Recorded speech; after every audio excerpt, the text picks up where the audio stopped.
The rain was relentless, hammering the windows of my dorm like it wanted to break in. I sat on the edge of my bed, heart pounding, staring at the text from Julian. Be there in 10. Don't flake. It wasn't a question. It was Julian, all confidence and no apologies. The kind of guy who could make you feel like the world tilted just for him. I'd met Julian 3 months ago at a campus open mic, where he'd read a poem that gutted me, raw, jagged words about love and loss that left the room silent. He was 25, a grad student with a chipped tooth and a laugh that sounded like it had seen too much. I was 19, a freshman at Bellevue University in upstate New York, still figuring out how to navigate lecture halls and my own tangled heart. Somehow, we clicked, late-night coffee runs, debates about music, and him teasing me for my small-town innocence. But tonight felt different. He was coming to my dorm, and the air felt charged, like the storm outside was just a preview. My roommate, Nate, was gone for the weekend, leaving me alone in our cramped room with its peeling paint and mismatched posters. I glanced at the mirror, smoothing my dark curls, then laughed at myself for caring. It's just Julian, I thought. But my pulse didn't believe me. When the knock came, sharp, impatient, I nearly tripped over my own feet to open the door. Julian stood there, soaked from the rain, his leather jacket glistening under the hallway's fluorescent lights. You gonna let me in, Ethan, or am I swimming back to my place? He said, that half smirk of his cutting through the tension in my chest. I stepped aside, and he strode in like he owned the room, tossing his jacket over Nate's desk chair. His presence filled the space, broad shoulders, cedar-scented cologne, and eyes that seemed to see right through me. You look like a drowned cat, I said, trying to sound casual, but my voice cracked. He laughed, shaking water from his dark hair, and for a moment, everything felt easy. We talked about nothing, classes, the lousy campus food, the open mic he was planning to skip next week. But there was a current beneath it, something unsaid. His glances lingered too long, and I caught myself staring at the way his hands moved when he talked, calloused and deliberate. So, he said, flopping onto my bed like it was his own. You ever gonna tell me what's up with you? You've been weird all week. His tone was light, but his eyes weren't. They pinned me, daring me to spill whatever I'd been holding back. I froze. I hadn't told anyone, not Nate, not my family back in Ohio, about the questions that had been clawing at me since high school. The way I noticed guys in a way I didn't notice girls. The way Julian's voice made my stomach flip. I'd buried it under late-night study sessions and forced crushes, but here, in this tiny room with him sprawled across my bed, it felt like the truth was clawing its way out.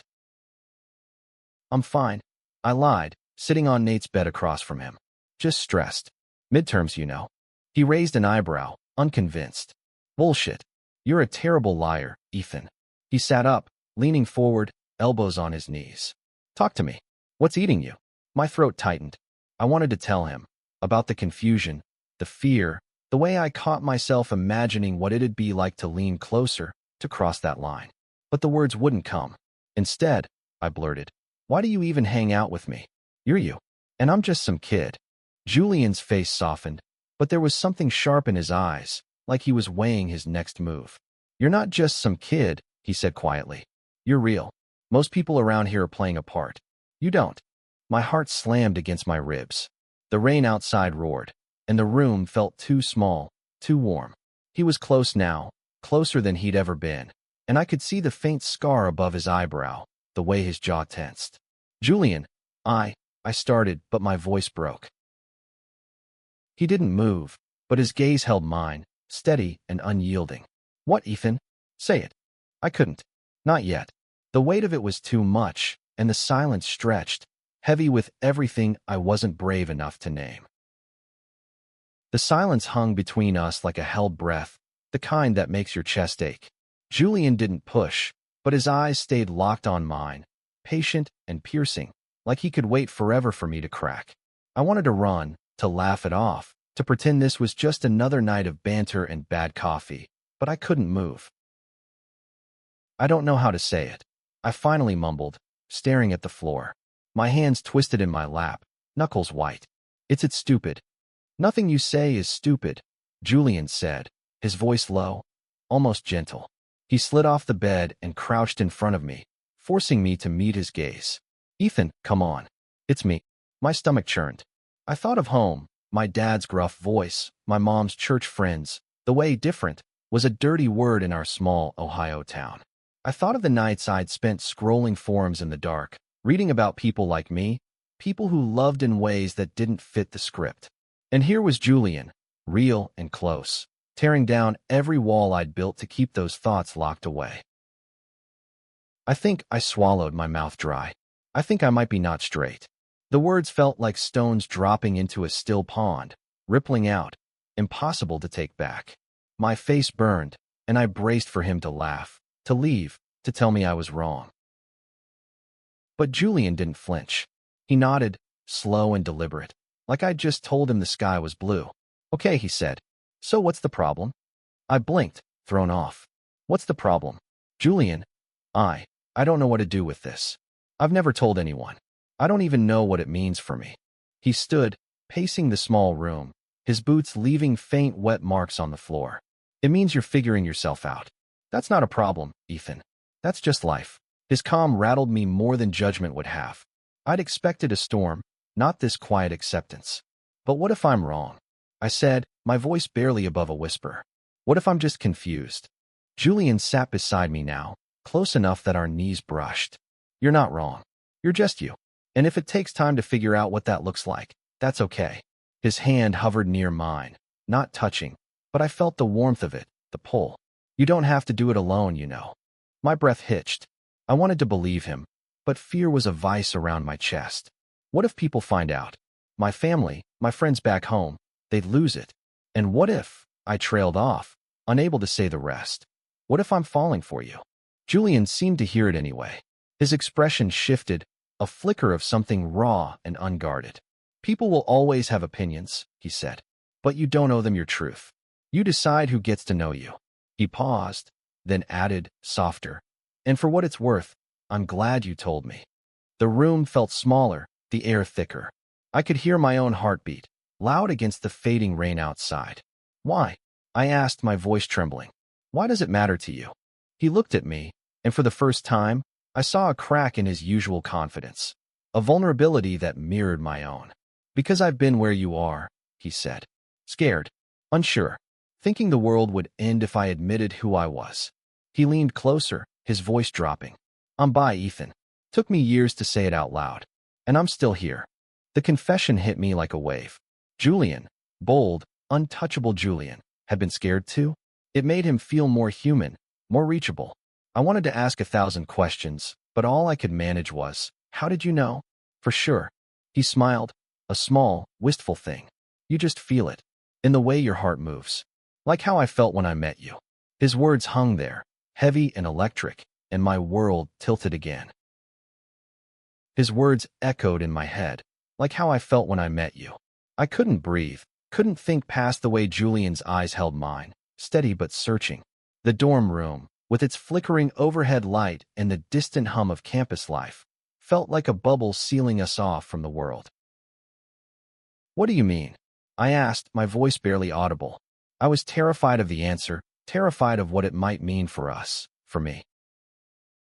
Julian rubbed the back of his neck, a rare nervous tick. I mean, you're different, Ethan. You make me want to be honest, in a way I haven't been in a long time. He laughed, a short, self-conscious sound. God, I sound like a cliché. My heart was a drum in my chest. You're not, I said quickly. You're the opposite of a cliché. I didn't know how to explain it. The way he made me feel seen, like every quiet part of me was worth noticing. But the fear was still there, clawing at the edges. What happens now? I mean, if we're. I couldn't finish. Julian leaned back, giving me space, but his gaze didn't waver. Nothing has to happen, he said. Not until you're ready. But I'm not going anywhere. The simplicity of it broke something in me. I'd spent so long hiding, bracing for rejection, that his quiet promise felt like a lifeline. I wanted to reach for it, to reach for him, but my hands stayed glued to my sides, heavy with doubt. The rain had slowed to a drizzle, and the silence between us grew softer, less fraught. Julian stood, stretching, and grabbed his jacket. Come on, he said, nodding toward the door. Let's get out of this cave. You need air. I followed him, half-dazed, into the cool night. The campus was quiet, the paths slick with rain, reflecting the glow of streetlights. We walked without a destination, passing the library's looming silhouette and the quad where students usually sprawled on sunny days. Julian didn't push me to talk, but his presence was steady, grounding. I stole glances at him, his sharp jawline, the way his hands swung loosely at his sides, and wondered how I'd gone from admiring him to needing him this much. We ended up at a 24-hour diner off campus, a neon-lit hole-in-the-wall called Rosie's. The waitress, a tired woman with a kind smile, seated us in a corner booth. Julian ordered coffee and pancakes. I got a milkshake, mostly to have something to fidget with. Over the hum of the jukebox, he started talking about growing up in Chicago, about the first guy he'd kissed at 17, about the years he'd spent pretending to be someone he wasn't. It wasn't just about being bi, he said, stirring sugar into his coffee. It was about feeling like I had to earn everyone's approval, my parents, my friends, even strangers. Took me a long time to realize I only owed that to myself. I sipped my milkshake, the cold numbing my throat. I don't know if I'm brave enough for that, I admitted. My family, they're not like yours. My dad thinks anything outside his worldview is a sin. Julian's eyes softened. You don't have to tell them yet. Or ever, if you don't want to. But you can't let their fears define you. He reached across the table, his fingers brushing mine for a split second before pulling back. You're enough, Ethan. Just as you are. The words settled into me, warm and heavy. I wanted to believe them, but the thought of my dad's disapproval, of losing the only home I'd known, made my chest tighten. Still, sitting across from Julian, with his steady voice and unflinching honesty, I felt a spark of courage I hadn't known I had. By the time we left Rosie's, the sky was clearing, stars peeking through the clouds. Back at the dorm, Julian lingered in the doorway, his jacket slung over his shoulder. You okay? He asked. I nodded, though my heart was still racing. Yeah, thanks for everything. He smiled, that chipped-tooth grin that always disarmed me. Anytime, Ethan. And then he was gone, leaving me alone with a truth I couldn't ignore anymore. The next few weeks were a blur of classes, late-night study sessions, and Julian. He didn't bring up that night in my dorm, but something had shifted between us. Our coffee runs felt charged, every brush of shoulders or shared laugh carrying a weight I couldn't name. I was falling for him, hard and fast, and it terrified me. I started noticing things I hadn't before. The way his eyes crinkled when he laughed, the way he'd hum off-key to songs on his phone, the way he'd listen when I rambled about my fears or dreams. But with every moment I spent with him, the shadow of my family loomed larger. I could hear my dad's voice in my head, preaching about right and wrong, and my mom's quiet disappointment if she ever found out. I was torn between wanting Julian and wanting to be the son they expected. One chilly October evening, Julian invited me to a poetry slam at a bar downtown. The place was packed, all dim lights and cigarette smoke, with poets spitting raw, aching words into a microphone. Julian was performing, and I sat in the back, nursing a soda, my heart pounding as he took the stage. His poem was about love, not the sweet, movie kind, but the messy, bruising kind that leaves you raw.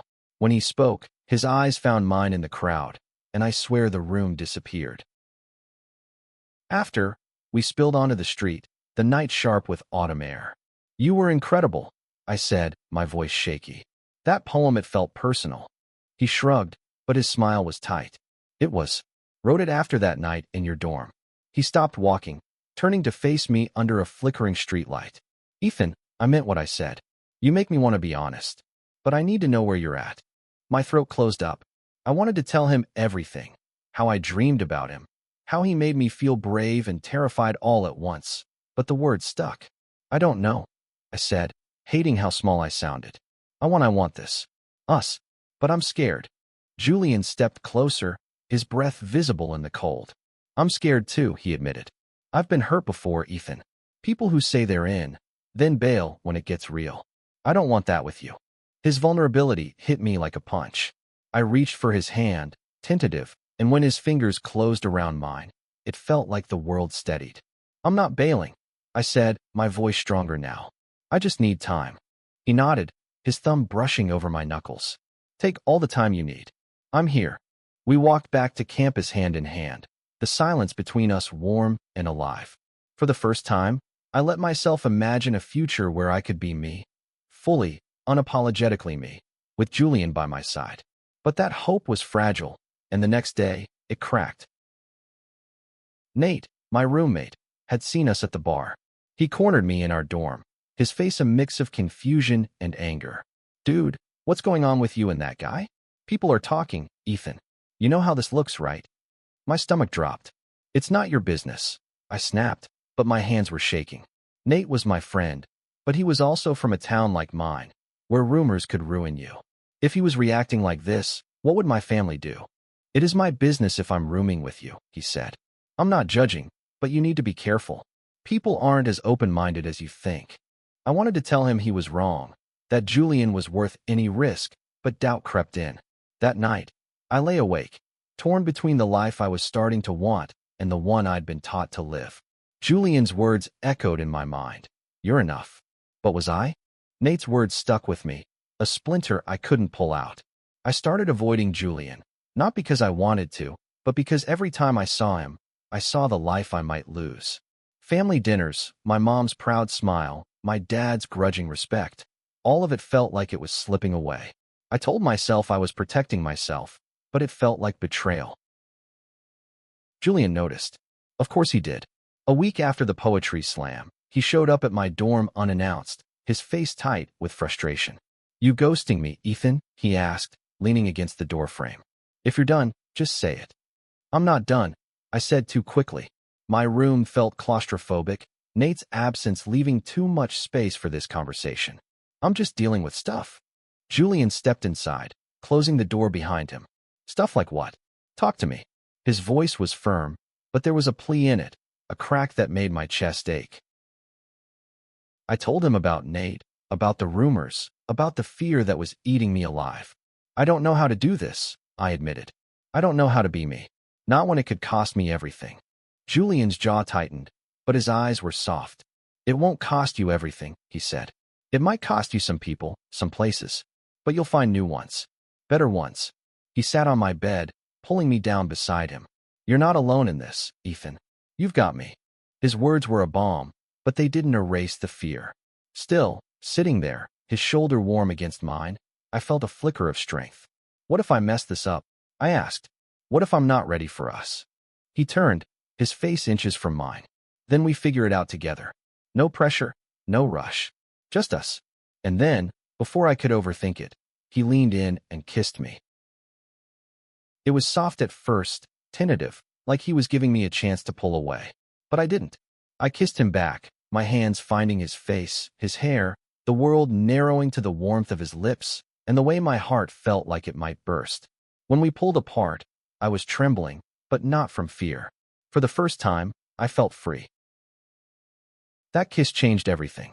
Over the next few weeks, Julian and I grew closer, stealing moments between classes and late-night talks. He showed me parts of himself he'd kept hidden, stories of his estranged father, his dreams of writing a book, his fear of being forgotten. I told him about my childhood, my love for painting, my hope to make a life bigger than the one I'd been handed. We were building something, fragile but real. But the world wasn't as kind as our stolen moments. Nate started acting distant, and I overheard whispers in the dining hall, rumors about the freshman and the grad student. One day, I found a note slipped under my door. Fags don't belong here. The words burned, and I hid the note before Julian could see it. I told myself I could handle it, that I was strong enough. But doubt was a poison, and it was spreading. I didn't tell Julian about the note, but he sensed something was wrong. One night, as we sat on a bench overlooking the quad, he took my hand. You're pulling away again, he said. What's going on? I wanted to tell him, but shame stopped me. Instead, I squeezed his hand and said, just tired. I'm okay, but I wasn't. The fear was winning, and I didn't know how to fight it. The note wasn't the last of it. Over the next week, the whispers grew louder, sly comments in the hallways, cold stares in the library. I stopped going to the dining hall, opting for vending machine snacks instead. Julian noticed, but I brushed it off, blaming midterms. I couldn't bear to tell him the truth, that I was letting fear pull me under. One evening, I was alone in my dorm when Nate came back early from a weekend trip. He dropped his bag, his face hard. "We need to talk, Ethan." I braced myself, sitting on my bed. "What's up?" He paced, avoiding my eyes. "People are saying stuff. About you and Julian. I didn't sign up to live with this." He gestured vaguely, like the word gay was too heavy to say. "I'm not a jerk, okay? But I can't deal with the drama. You need to figure this out." My stomach twisted. "Figure what out? I'm not doing anything wrong." Nate sighed, running a hand through his hair. "Maybe not. But it's not just about you. It's about me, too. My friends are asking questions, and I don't know what to say." Anger flared in me, sharp and unfamiliar. "So tell them it's none of their business. Or are you too scared to stand up for me?" He flinched, but didn't answer. Instead, he grabbed his bag and left, muttering about staying with a friend. The door slammed, and the silence was deafening. I sank onto my bed, the note's words echoing. "Fags don't belong here." Maybe they were right. Maybe I didn't. I didn't tell Julian about Nate. Instead, I pulled back further, canceling plans, dodging his texts. He tried to reach me, showing up at my classes, but I made excuses. The truth was, I was drowning in shame, not for who I was, but for how small I felt under the weight of everyone else's judgment. A week later, Julian cornered me outside the art building. "Enough," he said, his voice sharp. "You don't get to shut me out without an explanation, Ethan. What the hell is going on?" I wanted to lie, but his eyes, fierce, hurt, pulled the truth out of me.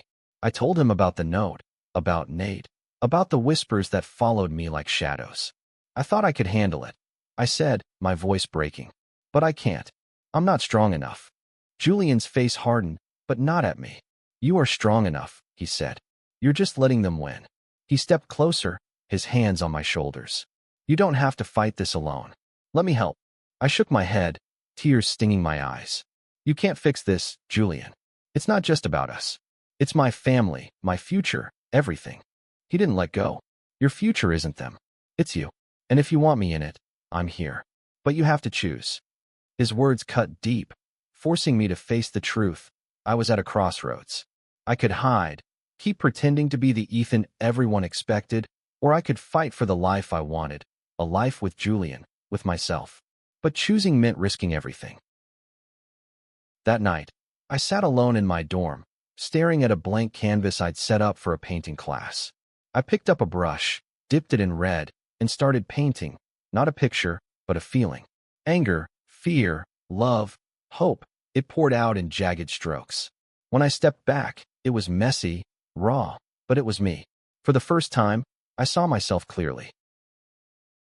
The painting stayed on my easel, a reminder of the choice I hadn't fully made.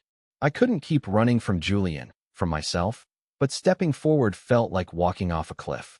The next day, I texted him, "Meet me at Rosie's. 8 p.m. No excuses this time."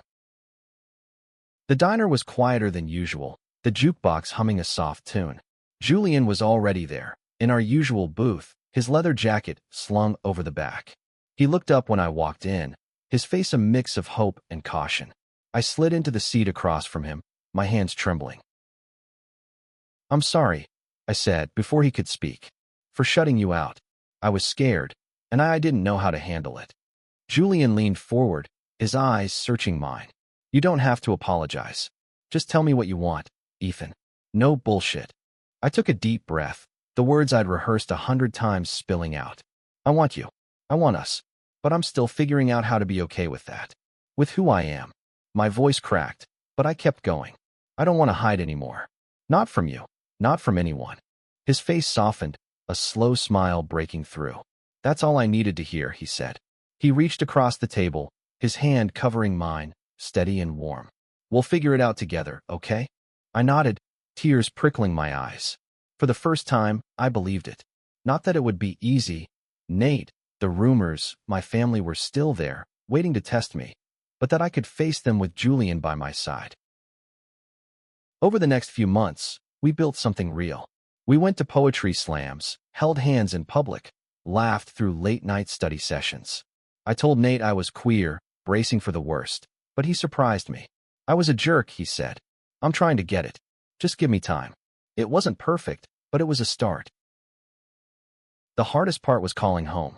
I told my mom first, my heart pounding as I explained who I was, who I loved. She was quiet for a long time, then said, I don't understand, Ethan, but I love you. I'll try. My dad was harder. Angry, silent. But even that felt like a step. I wasn't hiding anymore. One spring evening, Julian and I sat on the quad, the campus alive with blooming flowers and new beginnings. He read me a poem he'd written, one about two people finding each other in the chaos of the world. When he finished, I kissed him, right there in the open, not caring who saw. That night in my dorm, when Julian first pushed me to face my truth, had changed everything. It wasn't just about falling in love, it was about finding myself. I'd been terrified of losing the life I knew, but what I gained was so much bigger. A life where I could be whole, where I could love without shame, where I could paint my truth in bold, unapologetic colors. As we lay on the grass, Julian's hand in mine, I looked up at the stars and felt something I hadn't before: peace. The world was still messy, still hard, but I wasn't alone. And that was enough.